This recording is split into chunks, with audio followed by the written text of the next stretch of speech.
Can't find where to add a URL to your Google Calendar event?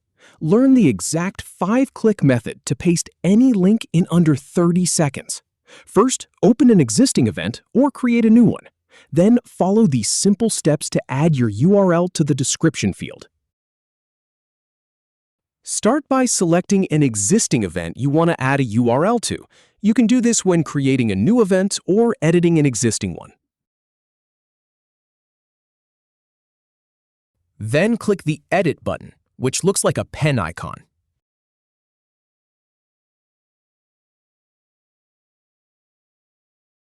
Now click Next to continue and access the description field.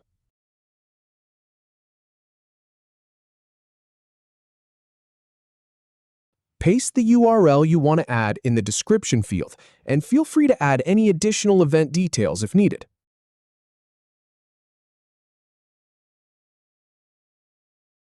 Finally, click Save to finish.